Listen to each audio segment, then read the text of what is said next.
C'est Mathis, j'ai 22 ans et je suis en service civique. Dans une structure qui s'appelle une MEX, une maison d'enfants à caractère social, donc qui accueille les mineurs placés par le juge pour enfants, la protection de l'enfance, et des mineurs non accompagnés, donc des jeunes migrants qui viennent en France pour rechercher l'asile, un travail et une meilleure vie. Alors moi de base ma mission c'est avec un cabinet qui est en projet avec la maison d'enfance pour accompagner les jeunes dans des projets psy, donc des ateliers de remédiation cognitive et de méditation pleine conscience pour les accompagner dans tout ce qui est confiance en soi, régulation des émotions et plénitude. Parce qu'il y a un constat que les jeunes qui sont placés, les statistiques sont horribles quand ils partent, qu'ils n'ont pas confiance en soi et qu'ils sont souvent ils sont souvent déscolarisés, ils se retrouvent à la rue ou autre, et du coup ils voulaient faire quelque chose. Je crois que c'est une des premières MEX de France à s'associer à faire ce genre de projet. Donc c'est plutôt cool. Donc du coup ces ateliers, j'ai été engagé pour les aider à ce qu'ils se déroulent. Donc j'accompagne les jeunes au cabinet qui est à Croix-Rousse. J'organise un peu, j'ai fait la pub de qui veut faire, qui veut pas faire, j'explique comment ça se passe. Je gère un peu entre les interséances, s'il y a des trucs à faire ou pas. Et voilà, j'aide un peu avec la logistique, se passe bien. De septembre à janvier, je faisais les deux devoirs sur le pôle adolescent avec les adolescents qui ont entre 13 et 16 ans. Donc j'aidais pour voilà, tout ce qui est recherche de stage, CV, lettres de motivation, devoirs de maths, de français. Et comme ça, je développais un lien avec les jeunes pour qu'ils aient confiance en moi un peu, qu'ils aient confiance en eux, qu'ils savent qui je suis. Pour que quand les ateliers ils commencent, ils disent pas mince, on va les faire avec ce mec qu'on connaît pas du tout, c'est gênant, j'ai pas envie de le faire.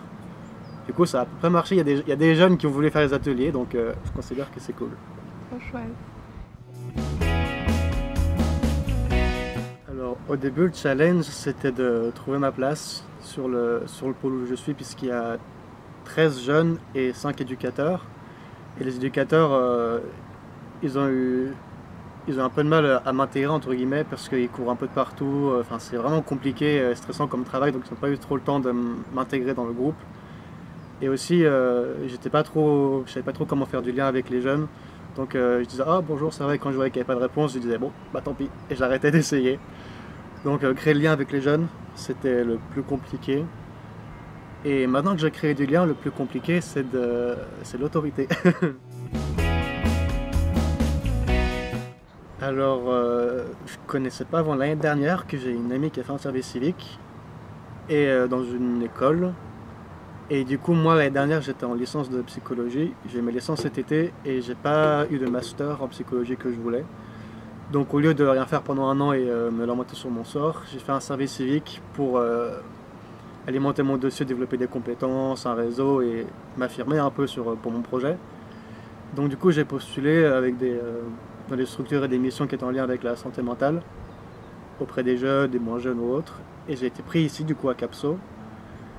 Et du coup dans l'objectif de me recandidater dans les masters cette année et avec un peu de chance d'avoir un master et d'être pris quelque part. Franchement, je regrette pas du tout d'avoir fait un service civique.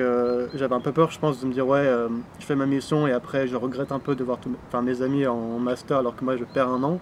Mais honnêtement, quand je vois mes amis qui ça leur plaît pas trop leur master et que moi je fais un truc qui me plaît, c'est vraiment au contact avec les jeunes et c'est ça qui me plaît.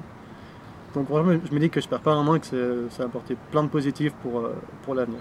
Avec un peu de chance, m'aider à voir ce que je veux.